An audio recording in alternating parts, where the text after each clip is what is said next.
Les gars, écoutez-moi bien. Si vous avez du mal à prier à l'heure, écoutez bien ce que je vais dire. Vous voyez quand le Eden démarre, la première phrase qu'on entend tous, c'est Allahu Akbar. Et Allahu Akbar signifie clairement Dieu est le plus grand. Donc Allah est le plus grand. L'ambiguïté, on ne l'a pas en français malheureusement, elle est en anglais. Allahu Akbar, ça veut dire Allah is greater. Ça veut dire Allah est plus grand que. Pour la traduction exacte.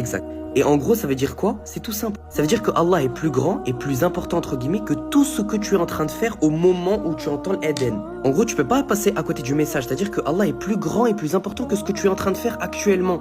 Et toi, tu as entendu l'Eden et tu continues, en tout cas, à procrastiner. Ce conseil, je dois l'appliquer à moi en premier. C'est pas du tout un jugement, mais vous voyez ce que je veux dire? Et c'est pour ça que quand tu vas à la Mecque ou à Médine, quand les gens entendent l'Eden, Allahu Akbar, ils sont prêts à tout arrêter pour prier. Ils sortent leur tapis de prière, ils vont faire l'odo et directement ils se mettent en position de prière parce qu'il n'y a rien de plus important en fait. Et c'est quand tu vas en Terre Sainte que tu comprends tout simplement quel état d'esprit il faut avoir quand tu reviens chez toi. Et tu vois comment notre religion est belle, c'est que tout le monde se regroupe, même s'ils n'arrivent pas à arriver à la mosquée à temps, ils se regroupent dans des petits endroits et tout le monde prie ensemble. Il y a quelqu'un qui prend la tête de la prière, entre guillemets, et tout le monde suit.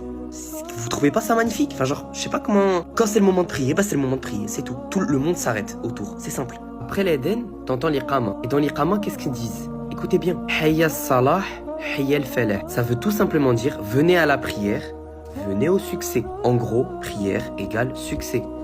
Et c'est ça.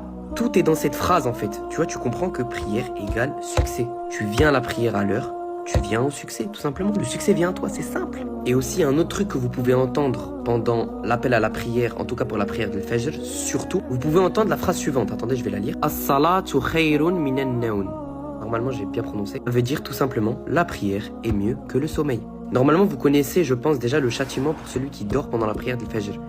Mais là, quand vous entendez ça, waouh.